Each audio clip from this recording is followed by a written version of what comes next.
karena masih banyak yang mengharapkan Mimes ini berjalan.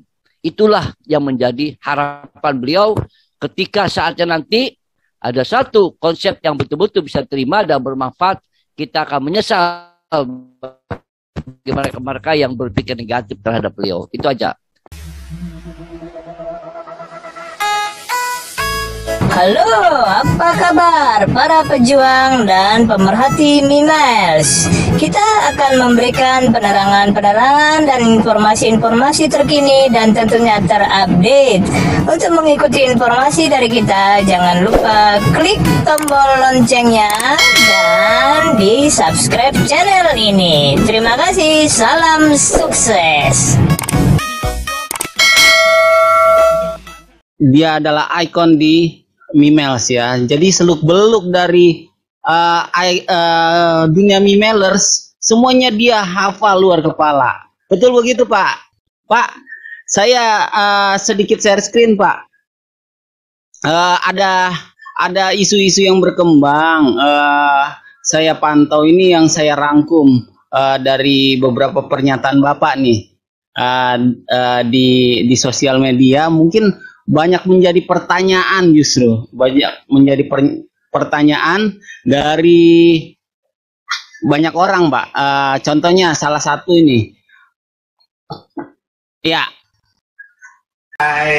Untuk para YouTuber, jangan lupa subscribe di channel ini, jangan lupa klik lonceng ini.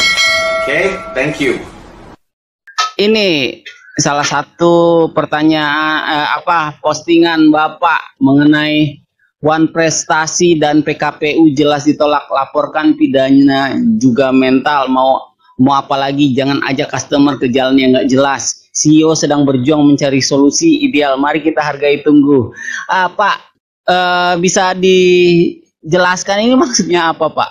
Bapak sampai keluar statement seperti ini, Pak.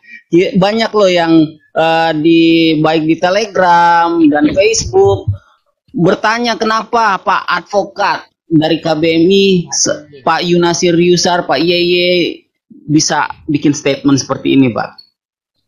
Kira-kira apa maksudnya, Pak? Ya, terima kasih ya. Tadi saya sudah diperkenalkan. Jadi memang tidak asing dengan keberadaan saya karena memang saya adalah member Mimes sejak tahun 2019 dan saya juga top up, saya juga beriklan. Namun saat itu saya nggak ngerti reward karena memang niat saya mau menjual rumah, ya kan. Baru terakhir-terakhir ketika kami mengerti tentang bagaimana mendapatkan reward, langsung kami ya punya downline banyak. Ternyata terjadi sesuatu tanggal di bulan Desember tanggal 19 2019 dan sekarang ACM yang berjalan. Jadi kaitannya dengan pertanyaan tadi ya, sebenarnya kan begini. Sebenarnya kalau berbicara masalah Mimes atau customer atau member, saya sendiri juga member. Mungkin kalau ada sesuatu yang tidak jelas atau sesuatu yang tidak sesuai, mungkin saya orang pertama yang akan teriak. Kenapa demikian? Karena saya juga melihat langsung ya, ketika ada sesuatu yang tidak benar ya saya akan sampaikan. Mohon maaf, CEO, ini begini. Nah, tapi ketika kita lihat beliau begitu bekerja keras, lalu ada pihak-pihak yang meragukan, ya saya juga harus meluruskan. Nah, itu haknya mereka ingin mengajukan gugatan One Prestasi. Nah, tapi harus jelas, harus lihat dulu. Jangan sampai banyak orang yang akhirnya kecewa mengajukan gugatan One Prestasi, ternyata misalnya hasil ditolak. Ya, karena dalam gugatan One Prestasi ini, ya kan, subjeknya itu harus di dalam Undang-Undang Nomor 1243 ya dengan 1238 bahwa perdata itu harus customer. Harus debitur. Jadi harus ada objek perikatan dan para pihaknya debitur dan kreditur. Ada janji, ya kan? Ada objek yang memang diberikan sesuai dengan waktu yang ditentukan dan kemudian juga barangkali ada sesuatu yang memang sudah jatuh tempo dan bisa ditagih. Nah, sekarang objeknya itu apa kan gitu? orang kadang tertipu dengan angan-angannya bahwa dia top up slot iklan, kemudian berpikir mendapatkan reward. Reward itu kan sekunder. Kalau primernya itu adalah beriklan. Ketika beriklannya ada masalah, nah baru di situ yang jadi persoalan. Nah, jadi kalau saya katakan one prestasi, ya tidak tepat. Kenapa? Karena bukan debitur dan kreditur. Ini adalah sebagai penyedia jasa periklanan dan customer adalah sebagai pembeli slot iklan atau pengguna. Itu dulu primernya dipersoalkan. Nah, kemudian ketika itu ada persoalan, baru kita mengarah kepada hal-hal lain. Nah, kalau reward atau kalau misal kita membeli slot iklan dan itu sudah terpenuhi jual belinya sesuai dengan pasal 1320 dan pasal 1457, 1320 adalah hanya suatu perjanjian. 1457 adalah bahwa perikatan jual beli itu sama dengan perikatan dan itu terpenuhi, maka sudah tidak ada masalah. Nah, kalau itu tidak ada masalah, yang lainnya sekunder adalah sama dengan kita beli motor mendapatkan gantungan kunci. Cuma persoalannya gantungan kuncinya lebih mahal dari motor misalnya. Nah, ini orang terkecoh. Nah, seperti itu maksud saya uang prestasi. Artinya hati-hati karena gugatan uang prestasi itu harus mampu mengkonstruksikan persoalan hukumnya. Yang kedua masalah laporan polisi katakan tadi itu. Atau PKPU, kalau PKPU jelas sama dengan uang prestasi. Harus debitur dan kreditur. Ini bukan debitur dan kreditur dan bukan sesuatu yang dapat ditagih. Ya, kalau reward itu hadiah. Hadiah itu sebenarnya sepihak. Apa yang Anda sudah prestasikan, Anda sudah menunggu, Anda sudah beriklan, itu prestasi, baru Anda mendapatkan hadiah atas prestasi itu. Nah, jadi harus paham, mengkonstruksikan satu persoalan hukum. Jadi kalau tidak mampu bahaya, kasihan orang-orang itu ikut-ikutan, gugat prestasi, akhirnya ditolak. Gugatan PKPU 10 kali sampai ditolak, karena nggak paham konstruksi hukumnya.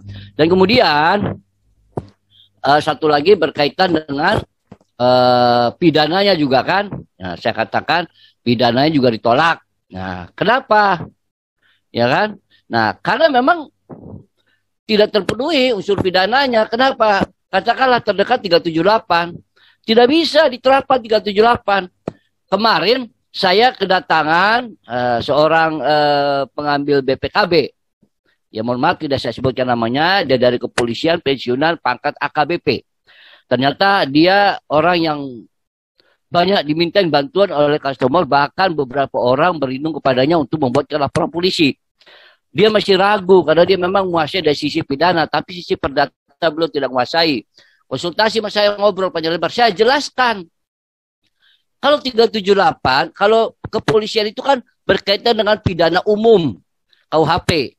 Ya, nah sementara MIMAS ini bukan tidak tunduk ya. MIMAS ini berada kepada tidak pidana khusus atau undang-undang khusus yaitu perdagangan.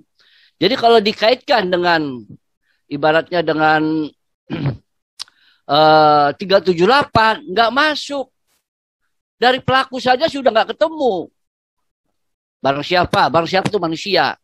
Nah kalau manusia mengerjakan segala macam ini perbuatannya.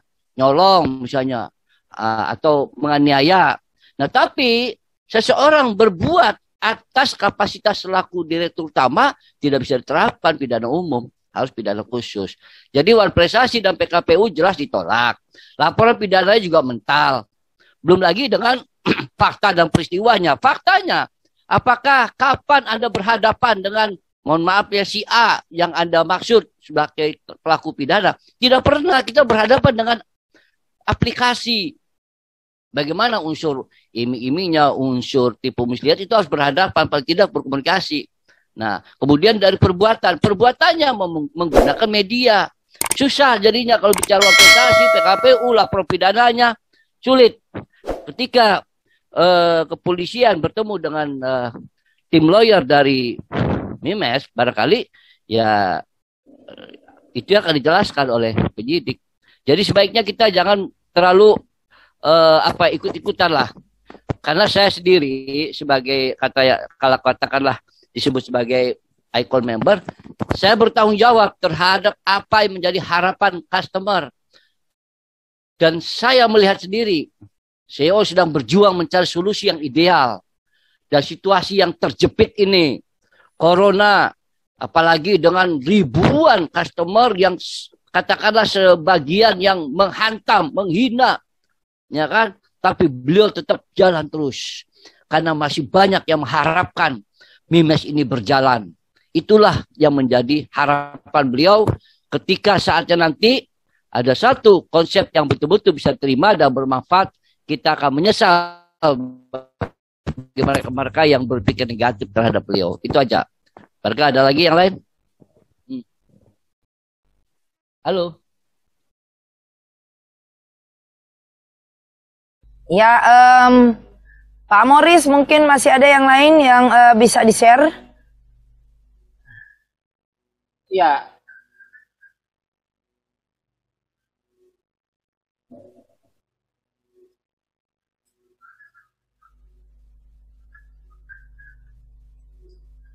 Ya, halo.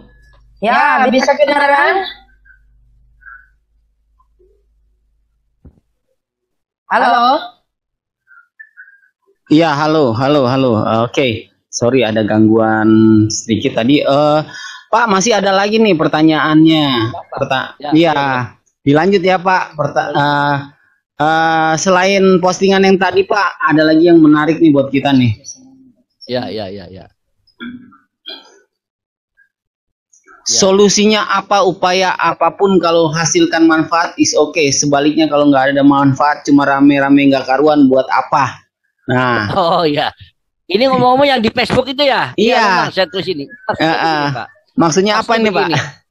Orang rame-rame gugat, pertama kali gugat PKPU itu sampai kurang lebih 140 orang customer. Akhirnya kasihan mereka geruduk sana ditolak. Yang kedua tolak. Nah sekarang ada lagi, ayo siapa yang mau gugat, dikumpulkan orang-orangnya. Maksud saya, kalau secara hukum ya jelas-jelas misalnya ini tidak mungkin bisa dilaksanakan, ya akhirnya kan pekerjaan yang sia-sia, buat apa? Kan gitu, kasihan customer ini, jangan sampai dibawa ke sana, dibawa ke sini. Kasihan. Jadi itu maksud saya. Jadi artinya kalau misalnya solusi yang ditawarkan oleh orang-orang itu dan bisa bermanfaat, nah, untuk membuktikan upaya mereka itu bermanfaat, ayo bicara sama saya dulu, debat sama saya, terbuka tidak apa-apa. Saya jelaskan demi customer. Jangan sampai mereka dibawa, ayo gugat, ayo lapor, ini segala macam. Ternyata tidak ada manfaat. Buat apa? Rame nggak karuan. Ngumpul, demo segala macam, besok ditangkepin. Apa mau begitu? Ya kan? Jadi maksud saya itu. Artinya jangan sampai kita dibawa ke sana, ke sini, tapi nggak manfaat gitu loh. Sementara CEO kita berjuang untuk siapa? Untuk kita. Jadi mari kita sama-sama percayakan semua ini. Karena beliau juga punya kemampuan berpikirnya di atas rata-rata. Nggak kayak kita kalau udah bentuk COVID gulung tikar. Kalau beliau enggak, terus ini tantangan justru. Buat dia justru dengan adanya kondisi situasional seperti ini tantangan. Dan Mimes harus keluar dari tantangan ini, dari beban-beban ini. Itu hebatnya beliau. Jadi kita sama-sama mari jangan ikut-ikutan kepada hal-hal yang pada akhirnya merugikan kita. Itu maksudnya. Ya, lanjut. Wah, setuju banget, Pak. Kita nggak boleh ikut-ikutan. Iya. Banyak orang nggak paham, langsung rame. Nah, betul Pak, saya setuju dengan status ini. Kita lanjut ke status selanjutnya ya Pak. Ya. Ini apa Pak? Menghina dengan semangat seakan paling benar, padahal yang dihina sedang memikirkan yang terbaik untuk Anda. Dalam nih Pak, dalam. Iya. Kita kan orang Timur. Seringkali, mohon maaf ya, seringkali kita itu kan karena emosional, karena harapan yang tinggi, karena keinginan yang tinggi, terus kita kecewa, terus mengeluarkan kalimat-kalimat yang negatif, terus pada akhirnya bahwa Mimes ini menawarkan satu program dan sistem yang sesuai dan ideal, dan kita juga ikut di situ. Ingat ya, dosa kita yang kemarin itu dicatat kan gitu. Jadi kita berharap janganlah kita berlebihan menunjukkan sikap yang tidak baik, karena selagi beliau masih berjuang memikirkan kita, dan dia berjuang memikirkan kita bagaimana solusi yang terbaik, ideal, sistemnya bisa digunakan dan bermanfaat. apapun yang terjadi sekarang ini proses. Jadi maksud saya menghina dengan semangat, wah menggebu-gebu. Pada akhirnya kita menyesal, hati-hati itu. Itu aja. Oke, oh begitu Pak. Artinya kita jangan, intinya jangan suka menghina lah. Jangan suka menghina, lebih baik kita lihat diri kita sendiri dulu sebelum kita menghina. Karena orang yang kita sedang hina itu sedang memikirkan yang terbaik ya Pak ya. Betul. Kalau yang ini apa Pak? Member atau customer Mimels harus paham dan tidak mudah terprovokasi. Kayaknya saya setuju banget nih. Nah ini contohnya kemarin yang AKBP datang. Sampai akhirnya setelah saya jelaskan semuanya, dia tangannya begini. Saya senang sekali Pak bertemu Bapak. Tuh 2 jempol dia begini. Senang sekali. Saya agak tenang hati saya. Saya percaya Pak dengan Mimes. Jadi saya akan kasih tahu kepada orang-orang yang minta perlindungan saya katanya. Saya ragu saat itu. Tapi hati kecil saya mengatakan, CEO sedang berjuang keras. Beliau ini bukan orang sembarangan. Kalau sesuatu, kita terpojok, pengusaha-pengusaha katakanlah lokal kita, terpojok. Kalau beliau bisa saja ketika terpojok, kondisi sudah tidak memungkinkan, bisa saja angkat telepon relasinya yang di Amerika, yang di Inggris, yang di Jerman. Bisa saja. Jadi jangan dukung dengan otak kita. Jadi maksud saya, member dan customer harus paham. Tidak mudah terprovokasi. Karena kita berharap Mimes ini terus berjalan. Karena beliau juga mengatakan, selamanya Mimes ini akan diperjuangkan oleh beliau. Dan tidak akan pernah mati. Dan harus sukses sepanjang masa. Seperti itu maksudnya. Jangan mudah terprovokasi. Wah, betul. Setuju Pak. Lanjut ya Pak. Ini, kalau yang ini, come and come. Ini cut ini pasti come and come kan. Iya. Tenggelam bersama bebannya. Sekarang ACM yang eksis dengan memberikan solusi. Ya, itu maksudnya apa Pak? Kalimat ini sangat ekstrim. Tapi memang harus saya sampaikan. Karena begini, kita harus bedakan customer come and come di tahun 2019 ini kan juga harus terbuka pikirannya. Karena bagaimanapun juga bahwa Mimes ini telah terpuruk sejak tanggal 19 Desember 2019 sampai kurang lebih 16 bulan. Luar biasa, dan ini mengakibatkan semua yang menjadi harapan kita semua hancur. Bayangkan sedang jaya-jayanya, sedang masa keemasannya dipukul hancur, ditutup paksa karena diduga investasi bodong, dan ternyata putusannya bebas murni. Saya berani mengatakan ini karena putusannya bebas murni. Kalau putusannya bukan bebas murni, hanya lepas dari segala tuntutan. Kalau putusan itu ada 2 ya, kalau bebas itu. Pasal 191 ayat 1, Kitab Undang-Undang Hukum Acara Pidana. Ayat 1-nya bebas murni. Ya kan? Bebas demi hukum tulisannya. Yang keduanya, ayat 2-nya, lepas dari segala tuntutan. Beda. Bebas murni dengan lepas dari segala tuntutan. Kalau lepas dari segala tuntutan, berarti perbuatannya ada. Mungkin kejadiannya ada, faktanya ada. Tetapi ini bukan merupakan tindak pidana. Nah, itu bisa saja. Itu antara perbuatan ada, tetapi ini bukan tindak pidana. Tapi kalau pasal 191 ayat 1 bebas murni, itu sama aja salah nangkep orang. Salah. Sehingga saya beranikan katakan itu. Artinya bahwa come and kami tenggelam oleh satu perbuatan. Nah, di mana kejadian itu di luar kesadaran, di luar kesanggupan, di luar daripada kekuasaan. Bukan karena keinginannya. Ini menjadi opermah. Ya. Nah, opermah. Pasal 1444. 45. 1245 apa 1244, saya lupa itu. Ya, itu overmark. Nah, overmark di sini bahwa seseorang tidak dapat diminta pertanggungjawaban karena apa? Karena memang di luar dari kesanggupannya. Ya kan, sama dengan post payer. Kalau post payer itu karena adanya gempa bumi. Nah, kalau overmark ini karena suatu perbuatan oleh pihak lain di luar kesadarannya atau di luar kekuasaannya, sehingga dikatakan overmah. Kalau overmah ini maka beban yang ditanggung itu diambil alih oleh pihak yang melakukan penutupan paksa. Ingat ya, diambil alih. Kalau sudah diambil alih, maka Kam tidak dapat dimintai pertanggungjawaban. Sini sangat ekstrim sebenarnya saya sampaikan. Tapi memang faktanya seperti itu. Nah, kalau digugat, maka saya katakan percuma gugatan apapun. Kalau misalnya hanya Kam yang digugat, maka akan ada putusannya error in persona, kurang pihak, di eksepsi. Nah, harus ada pihak lain. Karena Kam pasti menyampaikan bahwa saat itu kami ditutup paksa. Nah, ada pasalnya Overmah 1445. Ya. Wow. Makanya harus ada tergugat 2, tergugat 1 dan tergugat 2. Nah, tergugat 2 ini akan dibebankan satu tanggung jawab. Maka tergugat 2 lah yang akan menanggung beban itu dan dia yang berkewajiban membayar apa yang menjadi hak-hak daripada customer. Nah, saya katakan kapal tenggelam bersama bebannya. Tetapi di sini ACM berjalan dan mengambil alih beban daripada Kam itu yang harus kami apresiasi. Keberanian beliau mengambil alih ini. Padahal ACM dan Kam itu beda badan hukum. Wow. Bukan kewajiban daripada ACM. Sekarang ACM mengambil alih. Itulah luar biasanya ACM. Makanya kita mau tidak mau, ini satu kebijakan yang diambil oleh CEO kita, mengembalikan reward Kam melalui ACM. Itu maksudnya ya. Oh, baik. Kita ketambahan sekali nih, ketambahan ilmu lagi di bidang hukum. Ada vocabulary seperti overmah, force major. Kalau force major banyak orang tahu, tapi kalau overmah itu jarang-jarang ada yang tahu.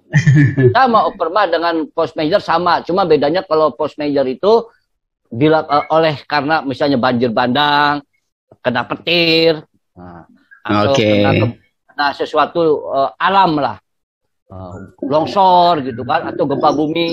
Kalau overmah ini oleh pihak ketiga. Oke. Selanjutnya ya Pak ya. Ya, oke.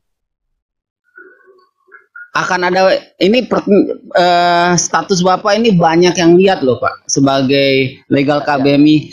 Akan ada pertanyaan kepada customer apakah beban akan dipikul ACM atau dilepaskan saja dari ACM, mohon dijawab. Ini status Bapak maksudnya apa nih Pak? Ini sangat ekstrim loh. Ekstrim juga. Saya katakan itu, ACM itu badan hukum tersendiri. Kita kan nggak tahu bahwa ACM ini sebenarnya kerjasama dengan pihak, memang beliau CEO-nya, beliau pemilik. Tetapi kan bisa saja, bisnis itu kan bisa melibatkan pihak ketiga. Karena subjek hukum itu 2. Bisa perorangan, bisa badan hukum. Nah ini kan badan hukum. Kalau badan hukum ini, dengan badan hukum yang lain, itu tidak berhubungan. Kalau bebannya Kam ya beban Kam. Ngapain ACM mikirin Kam kan gitu. Tetapi karena ACM ini mungkin karena pemiliknya masih sama, ada beban moral, karena ini ekosistem yang besar, dan masyarakatnya juga mencintai MIMES, beliau juga mencintai MIMES, maka diambil satu inisiatif bahwa beban dari Kam diambil alih oleh ACM. Dengan membuktikan Omnasnya dilanjutkan 761 berlanjut. Yang kedua, MIMES selalu tidak membedakan Kam dan ACM. Itu sesuatu yang luar biasa yang harus kita hormati dan kita hargai. Yang ketiganya lagi, karena ini sistem reward, nah beliau juga laksanakan melanjutkan sistem itu, dan ternyata kondisinya mungkin ya, situasi dan kondisi yang begitu tantangannya berat segala macam, terjadi sesuatu. Nah, tetapi beliau tetap, ACM tetap bertanggung jawab mengambil alih beban daripada Kam.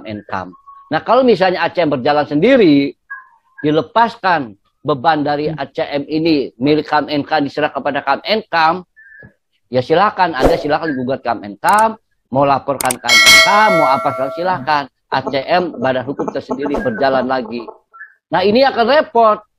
Kita yang punya masalah nantinya. Nah, sekarang ini diambil alih menjadi MIMEL semua, menjadi beban ACM. Ya kita harus mengapresiasi gitu loh. Ya, seperti itu maksudnya. Artinya kita harus berpikir logis.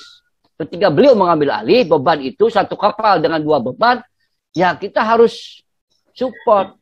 Seperti itu. Betul. Ya. Ini ada lagi nih Pak, next. Akan ada selalu solusi yang dibuat oleh CEO. Mari kita perkuat email terus berupaya yang terbaik. Ini suatu ajakan ya Pak. Maksudnya apa Pak? Ya, jadi gini ya. ini saya bersaksi ya bahwa beliau ini, saya mengenal beliau, saya sangat mengenal beliau, dan sebelum saya mengenal beliau, saya juga banyak mengenal klien-klien saya yang lain yang punya IQ-nya di atas rata-rata. Saya katakan beliau itu bukan orang sembarangan, ininya sangat tinggi, kemampuan berpikirnya luar biasa, sehingga beliau untuk mencari solusi, saya sangat yakin dan saya yakin dia mampu. Kalau sekarang ini dia mungkin agak terseok-seok, kita menganggap hal-hal negatif. Dari mana reward ini? Dari mana uangnya ini itu segala macam. Itu pemikiran kita. Tapi pemikiran beliau, sadarkah? Beliau tuh nggak sama kita. Mohon maaf.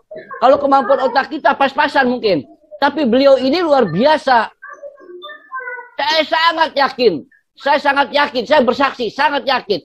Beliau punya kemampuan mencari solusi, menciptakan solusi. Insya Allah pada akhirnya kita akan merasakan sesuatu yang bermanfaat dan luar biasa dari Mimels ini. Karena ini beliau berbeda dengan kita. Beliau di atas dari kita jauh. Kemampuan berpikirnya, matematiknya, bagaimana menciptakan satu program, sistem, dan ini mampu memberikan manfaat yang luar biasa kepada customer. Dan itu saya yakin beliau sangat mampu. Wah, maksudnya. Ya luar biasa. Ini pernyataan-pernyataan yang dibuat oleh Pak Yeye di Facebook ya Pak. Ini benar-benar menjadi itu. Sekarang kami kembalikan lagi ke Ibu MC. Terima kasih Pak untuk penjelasannya nih. Ya Mas.